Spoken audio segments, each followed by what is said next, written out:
The artificial lights of Omega Station dimmed slightly as the day's cycle transitioned into evening, casting long shadows across the bustling central plaza. Thousands of beings from dozens of species moved through the space, their voices creating a symphony of sounds that echoed off the polished metal walls and transparent dome ceiling that revealed the star-speckled blackness beyond. Lyra kept her gaze downward as she navigated through the crowd, her movements deliberate and controlled. The bioluminescent patterns on her pale blue skin glowed softly in asymmetrical waves, a constant reminder of her genetic imperfection. The Cthar linguistics specialist clutched her data pad tighter to her chest as she passed a group of her own kind, their perfectly symmetrical patterns shifting in beautiful, mirror-like harmony as they conversed. Their sensory antennae, long, elegant appendages that extended from their temples, twitched in subtle movements that conveyed nuances of emotion and intent that words alone could not express. Lyra's own antennae were shorter than the Cthar ideal, another defect that had marked her as unsuitable for genetic continuation since childhood. "Respected Elder Nock requests your presence at the diplomatic briefing tomorrow," a voice stated flatly beside her. Lyra turned to C.T. Emmer, a junior cultural liaison whose luminescent patterns formed perfect geometric shapes across his face and arms. His antennae remained perfectly still, the epitome of emotional restraint and genetic suitability. "I will attend," Lyra replied with a formal nod, careful to keep her own antennae from betraying her anxiety. "Are there further details I should know?" "The humans have requested assistance with a translation matter," Emmer said. "Elder Nock believes your unusual perspective might be beneficial, despite your deficiencies." The slight pause was not accidental. Among the Cthar, such reminders of one's lower status were considered necessary corrections, not cruelty. Lyra had heard them all her life. "I understand," she said, maintaining her composure. "I will prepare accordingly." As Emmer walked away, Lyra allowed herself a moment of weakness. Her antennae drooped slightly, and the glow patterns on her skin dimmed in a ripple of sadness that would have horrified a proper Cthar. The Elder Council had made it clear many times that her asymmetrical patterns and emotionally expressive antennae made her unsuitable for reproduction, not breeding material, as the Earth-translated term would be. She had accepted this judgment long ago. The continuation of her species depended on genetic stability and perfection, and she was demonstrably imperfect. She had found purpose in her work instead, using her natural talent for languages to serve as a bridge between species. If she could not contribute genetically to the Cthar future, she would contribute through service. Still, on nights like this, the loneliness cut deeper than she cared to admit. Retreating to her quarters, Lyra spent hours reviewing human cultural and linguistic data. Sleep was difficult. Her mind kept returning to Elder Nock's summons. The Elder had never approved of her, viewing her visible imperfections as a shameful representation of their species to outsiders. The morning cycle found her standing outside the main conference room, her attire formal and her emotions tightly controlled. She entered to find Elder Nock already present, his tall, imposing figure casting a long shadow across the room. His perfectly symmetrical patterns glowed with steady, controlled intensity, and his long antennae remained perfectly poised, the image of Cthar genetic superiority. "You are punctual, at least," he stated, not looking directly at her. "The humans will arrive shortly. There has been a significant translation error in their negotiations with the Tressarian delegation. You will observe and correct as needed." "Yes, Elder," Lyra responded, taking her position at a secondary terminal. The door slid open, and 3 humans entered, led by a tall man with broad shoulders and an easy stride. His skin was tanned, his hair dark with flecks of gray at the temples, and his eyes, a striking shade of blue, seemed to take in everything at once. "Elder Nock," he said, bowing slightly, "thank you for arranging this. I'm Commander Alexander Ryder, Human Diplomatic Liaison. These are my colleagues from the Linguistic Division." Lyra watched as the human spoke, fascinated as always by the expressiveness of human faces. Their emotions were worn so openly, with no biological light patterns or antennae to control. It seemed chaotic, primitive even, yet somehow freeing. "This is Lyra," Elder Knox said, gesturing toward her without enthusiasm. "She will assist with the translation issues." Commander Ryder's eyes found hers, and he smiled, a gesture that still sometimes confused Lyra with its many possible meanings. This one seemed genuine, his eyes crinkling at the corners. "Pleased to meet you, Lyra," he said. "Your reputation precedes you. Your work on the Andraxian peace treaty translation was brilliant." Lyra's antennae twitched in surprise before she could stop them. Recognition of her work was rare, particularly from other species. "Thank you, Commander." The nuances of Andraxian ceremonial language presented interesting challenges. Elder Nak's patterns flashed with subtle disapproval at her response. A proper Cthar would have acknowledged the praise with formal restraint, not shown pleasure. The meeting proceeded, with Lyra working quietly to identify the translation errors in the Tressarian documents. The issue was complex. A single mistranslated phrase had completely inverted the meaning of a key trade agreement, potentially causing a serious diplomatic incident. As she worked, she became aware that Commander Ryder was watching her with interest. Unlike the Cthar, who avoided looking at her asymmetrical patterns, his gaze seemed appreciative, curious. It was unsettling, yet not entirely unpleasant. 2 hours into the complex work, the station's warning klaxons suddenly blared to life. "Attention, all personnel," came the station AI's calm voice. "A systems malfunction has been detected in sectors 7 through 12. All non-essential systems will experience temporary shutdown. Please remain in your current locations until further notice." The lights flickered, and the holographic displays showing the Tressarian documents vanished. A moment later, the emergency power activated, bathing the room in a dim red glow. "Perfect," Commander Ryder sighed. "The backups should engage soon, but we might have lost progress on those translations." Elder Nak's patterns pulsed with irritation. "I must check on the Cthar delegation in the Eastern Wing." "Commander, I trust you can continue here when systems are restored." Without waiting for a response, he exited through the secondary door. Lyra found herself alone with Commander Ryder and his 2 colleagues, who were already attempting to restore power to their terminals.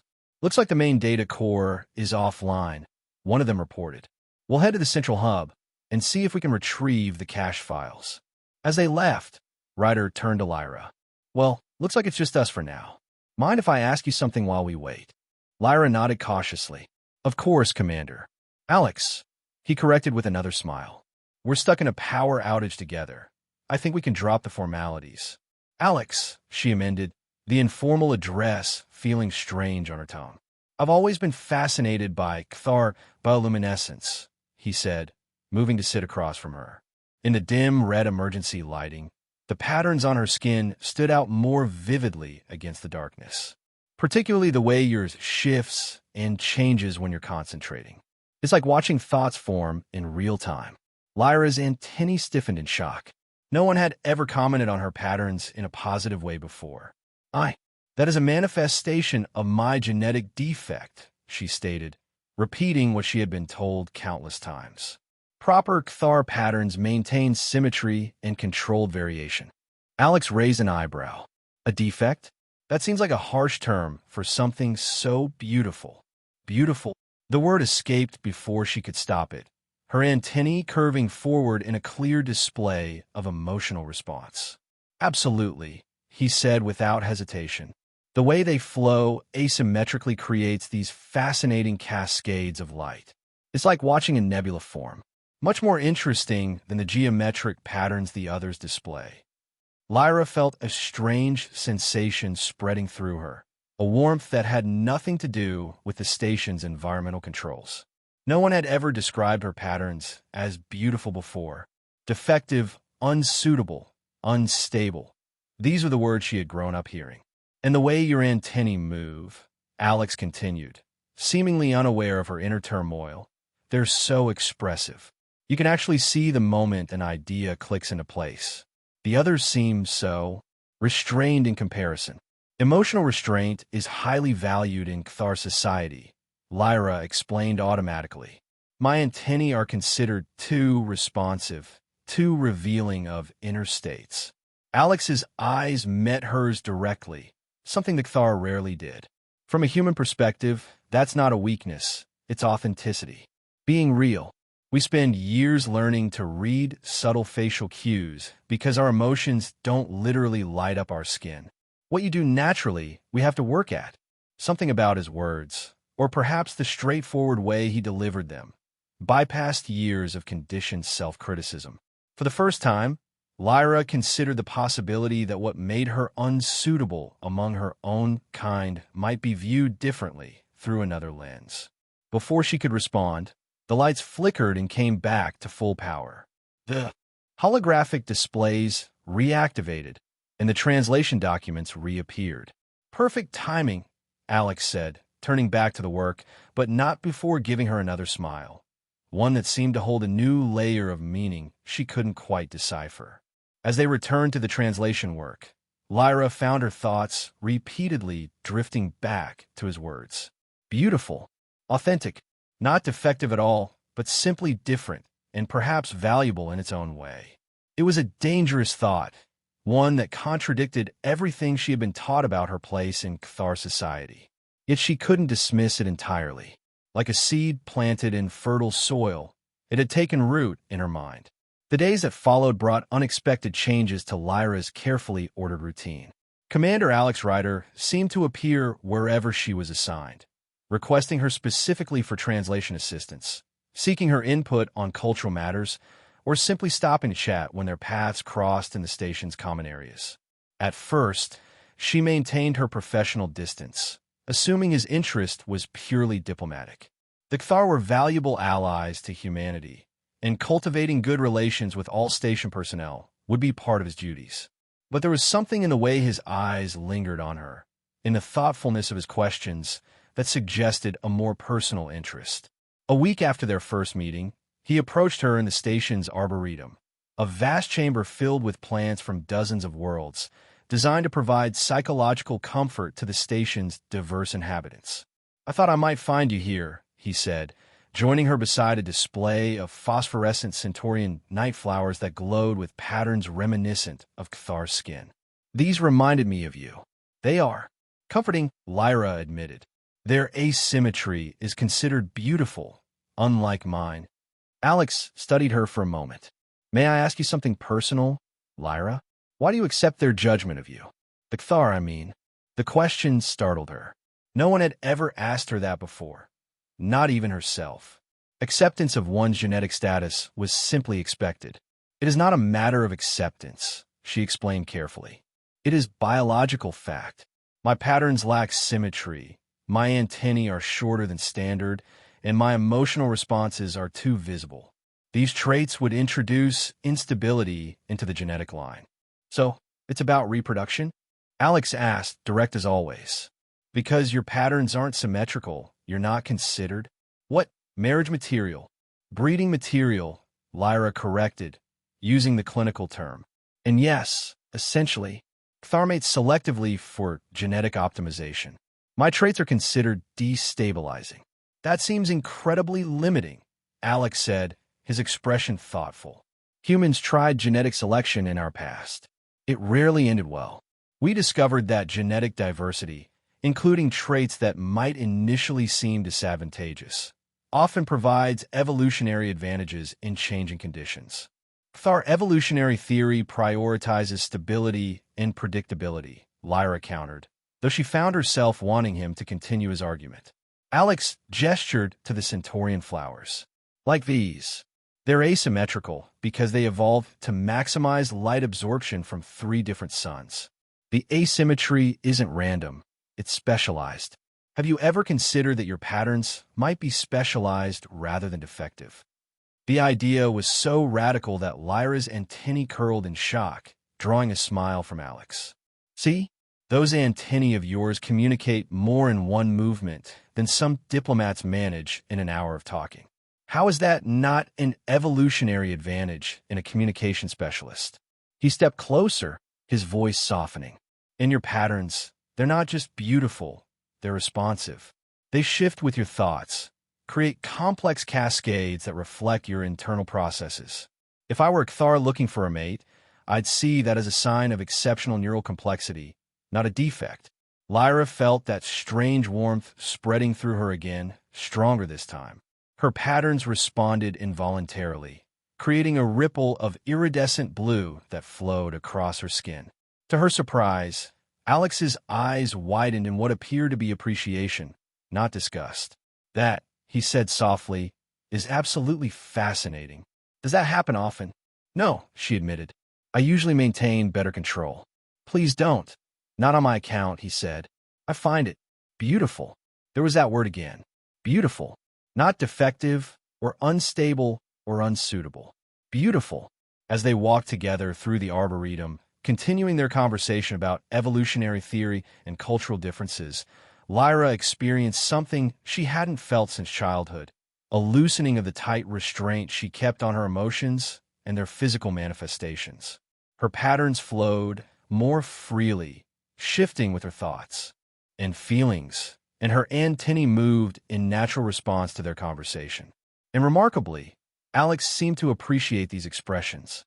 More than that, he seemed to understand them, responding to subtle shifts in her patterns with changes in his tone or choice of words, as if they were having two conversations simultaneously, one verbal and one visual.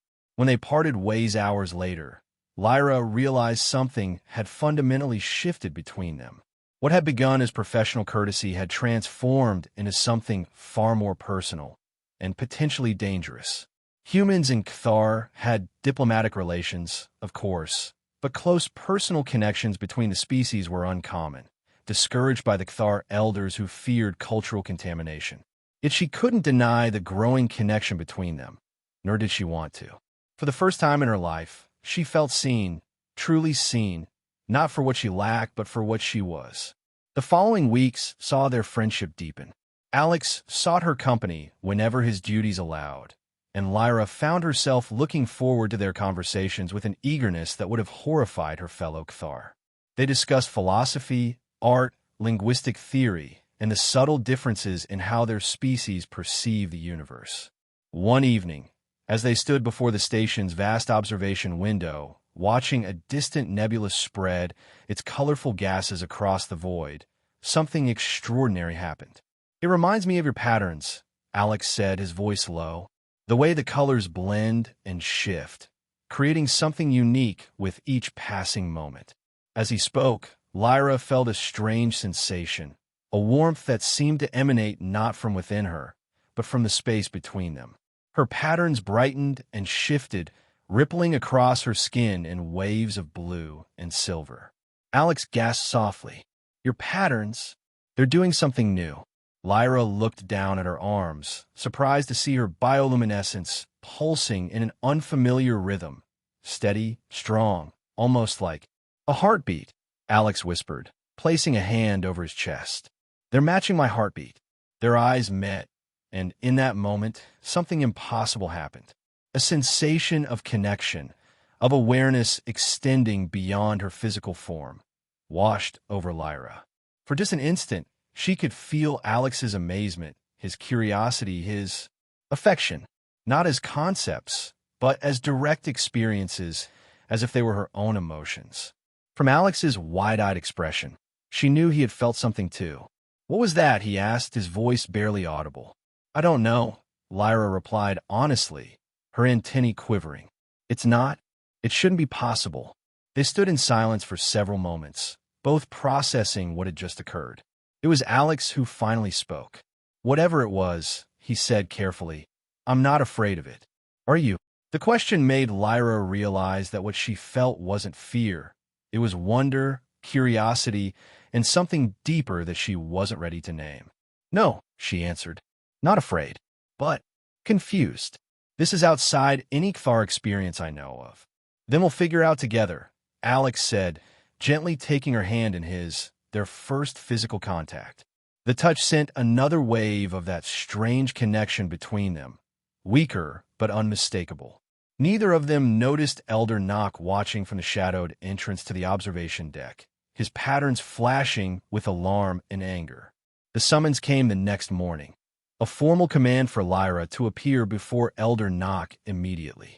The Elder's quarters were austere, designed to emphasize Cthar values of order and restraint. Nock himself stood rigidly by the viewport, his patterns glowing with steady, controlled intensity.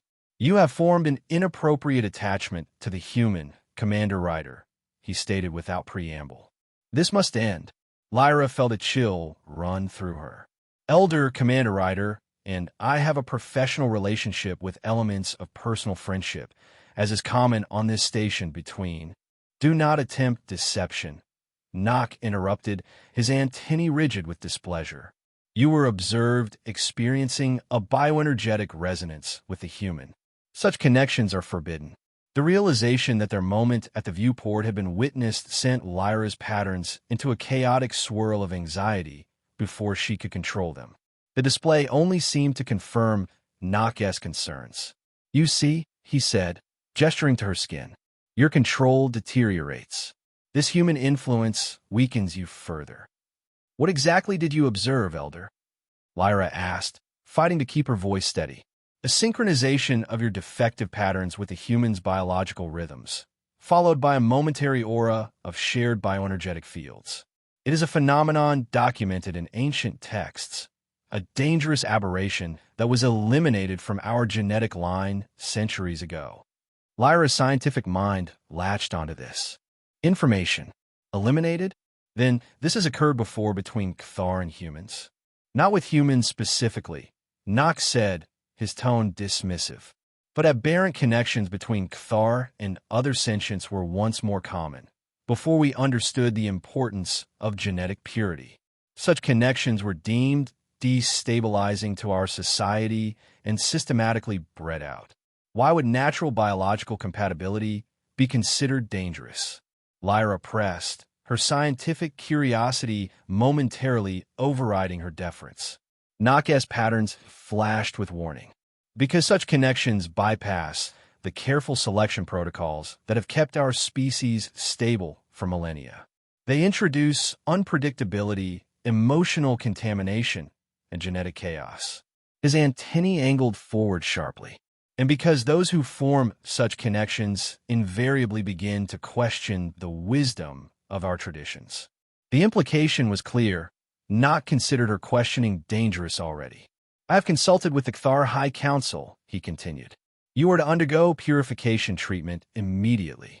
The process will dampen your excessive emotional responses and reset your pattern generation to a more standard configuration." Horror filled Lyra as she realized what he was describing. The purification would essentially rewire her nervous system, dulling her natural responses and forcing her patterns into artificial symmetry. She would be left with a shadow of her identity, a pale imitation of proper Cthar physiology that would never be quite right. "And if I refuse?" she asked, her voice barely above a whisper. "Then you will be recalled to the home world for more extensive treatment," Nock stated coldly. "The High Council has deemed your condition a potential threat to Cthar genetic stability. They are particularly concerned that your defects might somehow be transmitted to others through prolonged exposure." The absurdity of the claim might have made Lyra laugh in other circumstances. Her patterns were a physical manifestation of her neural structure, not a contagious condition. But she recognized the statement for what it was, a pretense to isolate her, to remove a problem before it could spread. "I request time to consider the options," she said formally. "You have until tomorrow's first cycle," Nock replied, "and you are forbidden from contact with Commander Ryder during this period. That is a direct order from your elder." Lyra bowed and left, her mind racing. The choice she had been given was no choice at all. Submit to a procedure that would fundamentally alter her consciousness, or be sent home for even more drastic measures. Either way, the connection she had formed with Alex would be severed, and the newfound sense of value she had started to feel would be stripped away. She needed information, and quickly. If what Nock said was true, if this type of connection had precedent in Cthar history, there might be records in the station's xenobiological database. Hours later, secluded in a private research terminal in the station's library, Lyra had discovered both more and less than she had hoped. The connection phenomenon was indeed documented, Though most references were locked behind security clearances she couldn't access. What she could view confirmed Nak's claim that such connections had once been more common among Cthar, particularly those working closely with other species. These connections, termed resonance bonds in the scientific literature, appear to be a form of empathic link facilitated by the Cthar's unique neural structure and bioluminescent communication system. In most Cthar, these capabilities were tightly regulated by genetic factors that limited their expression to standard patterns. But some Cthar, those with what modern society termed defects, retained a more plastic neural architecture that could sometimes attune to the emotional and biological rhythms of other sentient beings. Far from being defects, these variations appeared to be specialized adaptations, exactly as Alex had suggested. The historical records hinted that such bonds had once been valued among Cthar diplomats and cultural specialists, allowing for deeper understanding and communication with other species. So why had they been systematically eliminated? The answer, hidden in fragments of text and between-the-lines implications, appeared to be simple: control. Leaders of an ancient Cthar regime had feared the independence such bonds fostered. Bond-capable Cthar developed perspectives influenced by other species, questioned traditions, and proved difficult to integrate into the rigid hierarchical structure that was being established. The solution had been a generations-long breeding program that selected against the traits that enabled bonding: asymmetrical pattern generation, expressive antennae, and neuroplasticity, reframing these as defects rather than specialized adaptations. Lyra sat back from the terminal, her patterns swirling with shock and revelation. Everything she had been taught about her defects was a lie, not a scientific fact, but a cultural narrative designed to eliminate diversity that threatened the power structure. She needed to talk to Alex. Nak's orders be damned. This concerned him too. She found him in his quarters, looking worried. "Lyra, I've been trying to reach you all day. Are you all right?" As soon as she entered, the now familiar sensation of connection blossomed between them, stronger than before, a warmth that enveloped them both. Alex's expression told her he felt it too. "We need to talk," she said, her patterns flickering with urgency. "I've discovered what's happening between us, and why Elder Nak views it as a threat." She explained everything: the resonance bond, its history among the Cthar, and the systematic attempt to breed it out of existence. "So your defects aren't defects at all," Alex said when she finished. "They're specialized adaptations that allow for this kind of connection, a connection your leaders wanted to eliminate because it threatened their control." "Yes," Lyra confirmed. "And now Nak is demanding I undergo a purification procedure that would essentially rewire my neural pathways to prevent the bond from strengthening. If I refuse, I'll be sent back to the homeworld for more extensive treatment." Alex's expression darkened. "That's barbaric. They can't force you to undergo a medical procedure against your will. Not on this station. There are interspecies laws protecting bodily autonomy. Cthar internal matters are generally exempt from those regulations," Lyra pointed out. "The station administration is unlikely to intervene in what they'll view as a cultural practice. Then we need to make them understand this isn't just a cultural practice.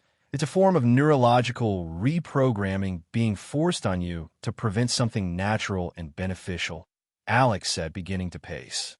"We need allies' evidence. The doctor who heads the xenobiology department might help," Lyra suggested. "Dr. Williams has studied Cthar physiology extensively." "Good idea," Alex nodded. "And I have contacts in the diplomatic corps who might be able to apply pressure. This bond between us, it could have significant diplomatic implications if properly understood. A natural bridge between our species."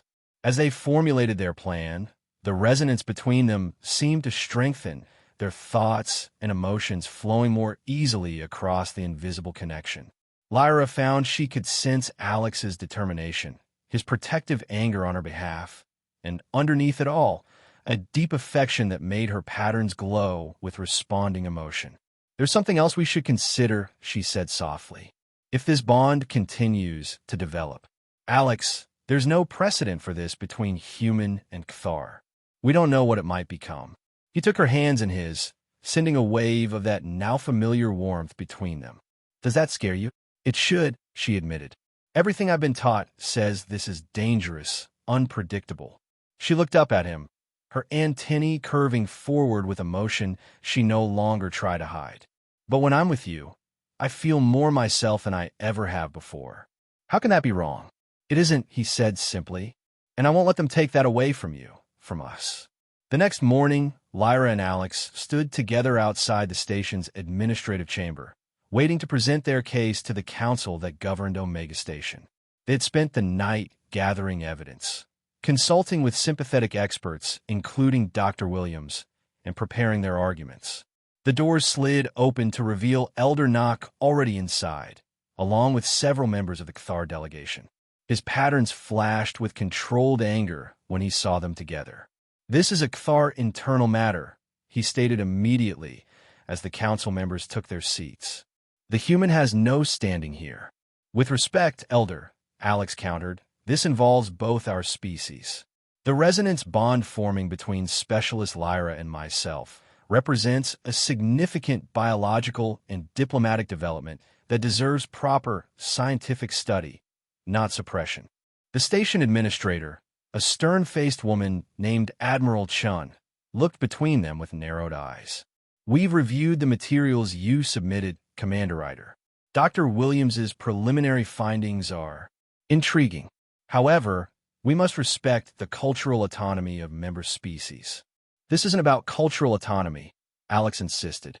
It's about preventing a forced medical procedure that would essentially rewire Lyra's neural pathways against her will, a procedure that violates the station's own regulations regarding informed consent and bodily autonomy. Nock's patterns pulsed with dismissal. The procedure is standard for Cathar with developmental abnormalities. It poses no danger. Except that these aren't abnormalities at all, Lyra spoke up, her voice stronger than she had ever used in the presence of an elder. They are specialized adaptations that were systematically eliminated from the Cathar gene pool for political reasons, not medical ones. She activated a holographic display showing the historical records she had discovered. These documents from our own archives show that resonance-capable Cathar were once valued members of society, particularly in diplomatic roles. The decision to classify their traits as defects came during the unification era, when the central authorities sought to eliminate sources of ideological diversity. Nock's patterns flickered with shock and anger. You accessed restricted historical archives. Archives that were restricted precisely to hide this truth, Lyra countered, her own patterns flaring with emotion she no longer attempted to suppress. The truth that my so-called defects are actually specialized adaptations, just as Commander Ryder suggested the first time he saw them. She turned to address the council directly. I am not requesting special treatment or exemption from legitimate Cathar practices. I am asking for the right to remain as I am, as nature made me, and to explore this resonance bond that appears to be a natural biological compatibility between our species. This bond poses a threat to Cathar genetic stability, Nock insisted. It introduces unpredictable elements into our carefully maintained evolutionary path. With respect, Elder, Dr. Williams spoke up from his position near the council table. My preliminary scans show no genetic alterations whatsoever. The resonance is a non-invasive empathic connection facilitated by Specialist Lyra's unique neural architecture and Commander Ryder's unusually strong bioelectric field. If anything, it represents an enhancement of existing capabilities, not a contamination. Furthermore, Alex added, this type of bond could revolutionize human-Cathar relations. Imagine diplomats who can literally feel the emotional context behind each other's words, who can understand intentions directly rather than through the imperfect medium of language.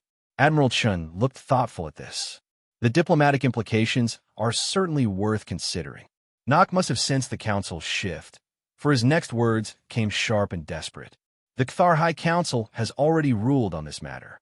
If you interfere, it could damage relations between our species. Actually, came a new voice from the doorway. The High Council has made no such ruling.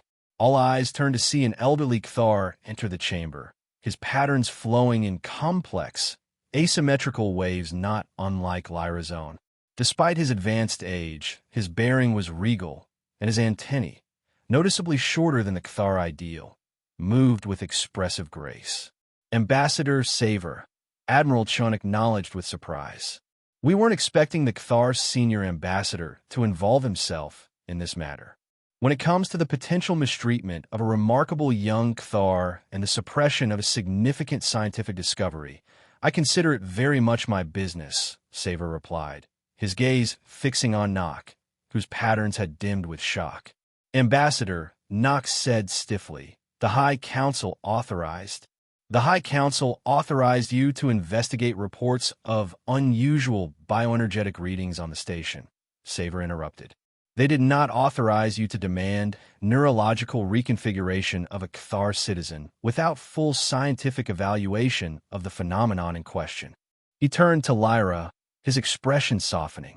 I reviewed your findings in Dr. Williams's preliminary report.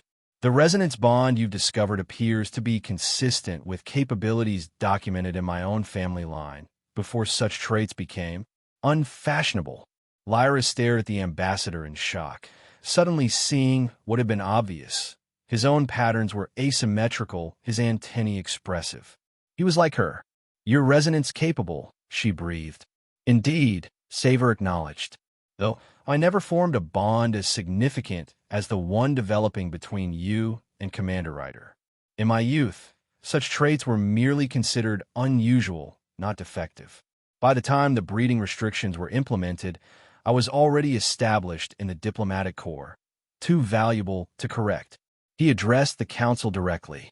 What Elder Nock has not told you is that the Kthar scientific community has recently begun questioning the wisdom of our species' extreme genetic standardization.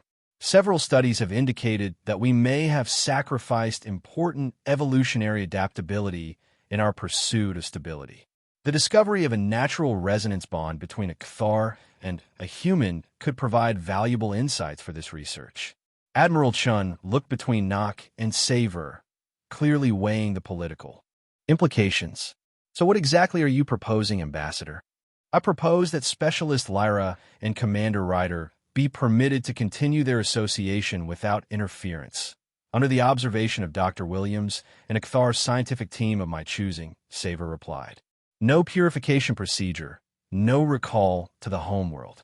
Instead, we study this phenomenon properly as the scientific and diplomatic opportunity it represents. Nock's patterns flashed with anger. This undermines thousands of years of Kthar tradition and genetic policy. Perhaps some traditions deserve to be questioned, Savor replied mildly, particularly those based on political expediency rather than scientific fact. Admiral Chun looked to the other council members, who nodded their agreement. Very well. This council rules that Specialist Lyra cannot be compelled to undergo any neural reconfiguration against her will, nor can she be recalled to the Kthar homeworld on these grounds. The resonance bond will be studied under the joint supervision of Ambassador Savor and Dr. Williams, with regular reports to this council. She fixed Nock with a stern gaze. Elder Nock, while we respect your position and the traditions you represent, on this station, we uphold the principle of bodily autonomy for all sentient beings. Your concerns have been noted, but they do not override Specialist Lyra's right to remain as she is. Nock's patterns dimmed to a cold, restrained glow. The High Council will hear of this, he said stiffly before turning and leaving the chamber without a formal dismissal, a shocking breach of Kthar protocol that demonstrated just how deeply the ruling had affected him. After the council session adjourned, Ambassador Savor approached Lyra and Alex. A remarkable discovery, this bond of yours, he said, his antennae moving in an expression that Lyra recognized as warm approval. I suspected such connections might still be possible, but had never seen evidence myself.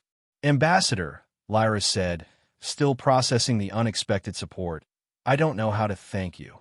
No thanks necessary, young one, Savor replied. For too long, Kthar like us have been taught to see ourselves as defective, when in truth, we simply carry traits that some found inconvenient to their vision of a perfectly controlled society. His patterns shifted in a way that Lyra recognized as ironic amusement. It seems fitting that it took a human's perspective to help you see your own value. He turned to Alex with a respectful inclination of his antennae. Commander Ryder, you have my gratitude for recognizing what so many of our own kind have been blind to. This bond between you may prove more significant than either of you yet realize. What happens now? Alex asked. Nock clearly hasn't given up. Now, Saver said, you both continue your work on this station, while allowing Dr. Williams and my team to study your bond as it develops. Nock will undoubtedly appeal to the High Council, but I have considerable influence there. By the time any decision is reached, we should have enough scientific evidence to support our position.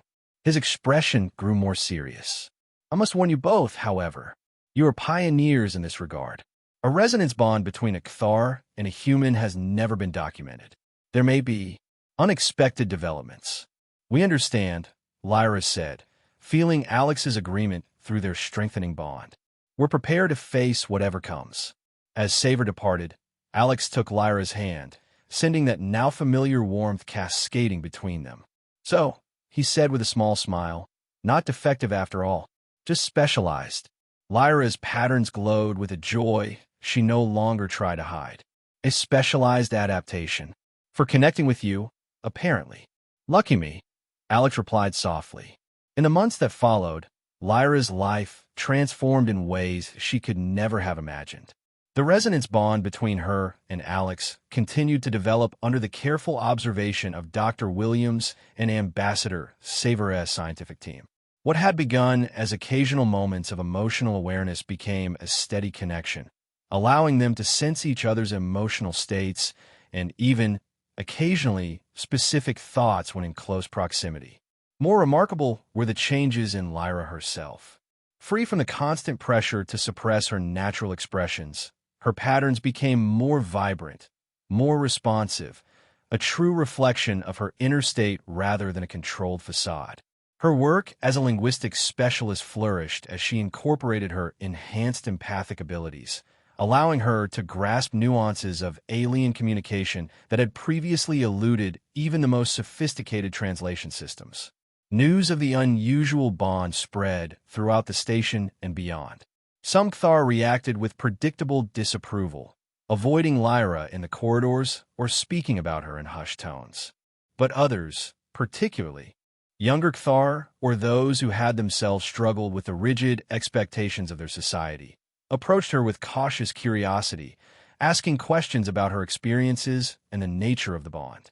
Elder Nock had been reassigned to a Kthar research outpost in a distant sector, officially a promotion, but everyone recognized it as a diplomatic way of removing him from the increasingly uncomfortable situation on Omega Station.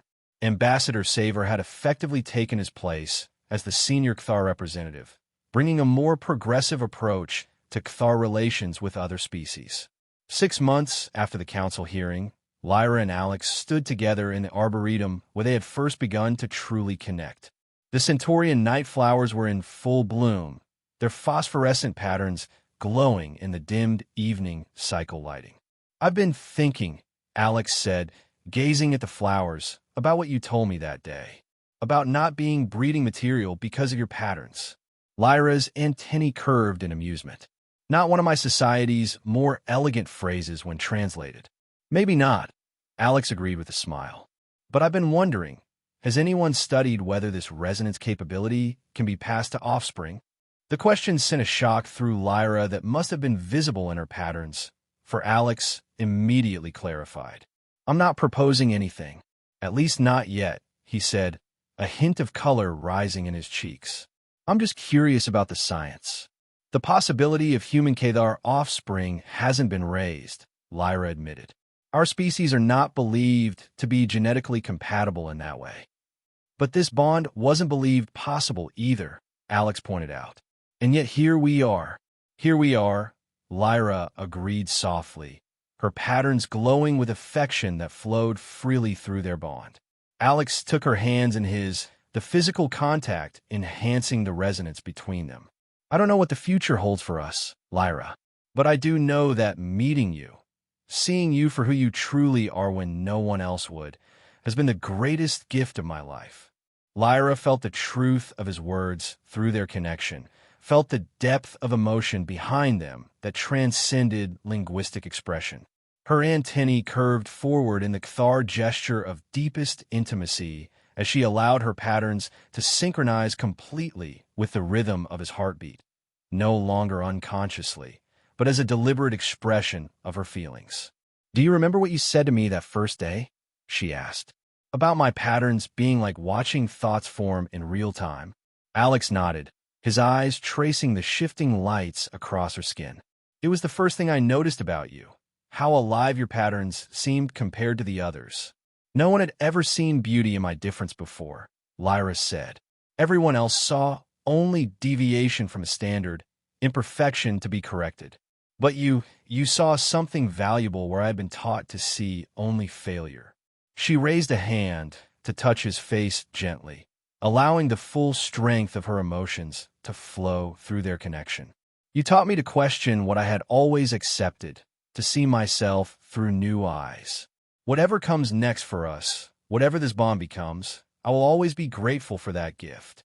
Alex's response wasn't in words, but in the wave of emotion that flowed through their bond, affection, admiration, and a depth of caring that needed no verbal expression.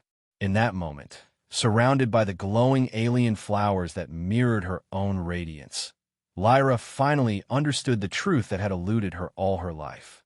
She had never been defective. She had simply been waiting for someone who could see her clearly, someone whose perspective would show her own worth reflected back at her, transformed from flaw to strength through the simple power of recognition and acceptance. As the station continued its silent orbit through the star-scattered darkness, Lyra's patterns glowed with a new confidence, no longer constrained by others' judgments, but free to express the unique complexity of who she truly was. Not despite her differences, but because of them. In the end, it hadn't been about being breeding material at all. It had been about finding the one person in the universe who could look at her asymmetry and see not disorder, but a pattern all her own, beautiful precisely because it followed no standard but its own inner harmony. And in that recognition, she had finally found her true place in the cosmos.